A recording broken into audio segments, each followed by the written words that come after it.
മക്കളെ, ജെറുസലം വചന കൂടാരത്തിൽ നിന്നും 3 മിനിറ്റ് പ്രാർത്ഥനയ്ക്കായി കുറെ നാളായില്ലേ നമ്മൾ സംബന്ധിക്കാൻ തുടങ്ങിയിട്ട്.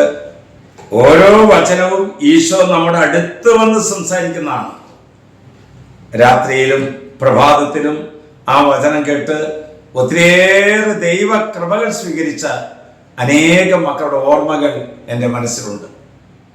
ഇതിതാ നമ്മോട് എല്ലാവരോടുമായിട്ട് ഈശോ സംസാരിക്കുന്നു. റോമക്കാർക്ക് എഴുതിയ ലേഖനം 14-ാം അധ്യായം 18-ാം വാക്യം. ക്രിസ്തുവിനെ ശുശ്രൂഷിക്കുന്നവൻ ദൈവത്തിന് സ്വീകാര്യനും മനുഷ്യർക്ക് സുസമ്മതനുമാണ്. എന്താ പറഞ്ഞത്? കർത്താവിനെ ശുശ്രൂഷിക്കുന്നവർ ദൈവത്തിനും മനുഷ്യർക്കും സുസമ്മതനാണ് എന്ന്. അപ്പോൾ ദൈവത്തിനും മനുഷ്യർക്കും സുസമ്മതനായി തീരാൻ കർത്താവിന് ശുശ്രൂഷ ചെയ്താൽ മതി. അത് നിന്റെ വീട്ടിലാകാം, ദൈവാലയത്തിലാകാം, പ്രാർത്ഥനാ സമൂഹത്തിലാകാം, എവിടെയായാലും കർത്താവിന് ശുശ്രൂഷ ചെയ്യുക.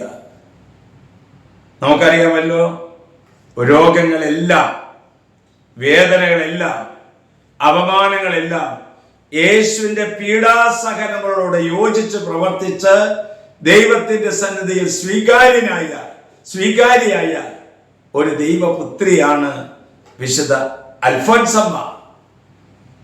ദൈവത്തോട് ചേർന്ന് പ്രവർത്തിക്കാൻ, ക്രിസ്തുവിനെ ശുശ്രൂഷിക്കാൻ തയ്യാറായാൽ ദൈവത്തിന്റെ മനുഷ്യരുടെ മുമ്പിൽ നമ്മൾ സുസമ്മതരായി മാറും. ഒരുപക്ഷെ കാര്യങ്ങളൊക്കെ കൈവിട്ടു പോകുന്ന പോലെ നമുക്ക് തോന്നിയേക്കാം, എല്ലാം തകർന്നുപോയി എന്ന് നമുക്ക് തോന്നിയേക്കാം. അപ്പൊ എന്ത് ചെയ്യണം? ഹൃദയപൂർവ്വം ദൈവത്തെ പ്രത്യാശ വെച്ചുകൊണ്ട് യേശുവിന്റെ കൈയും പിടിച്ച് മുന്നോട്ട് നീങ്ങുക.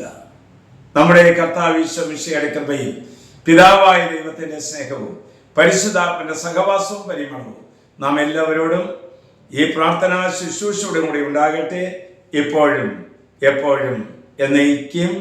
ആമേൻ.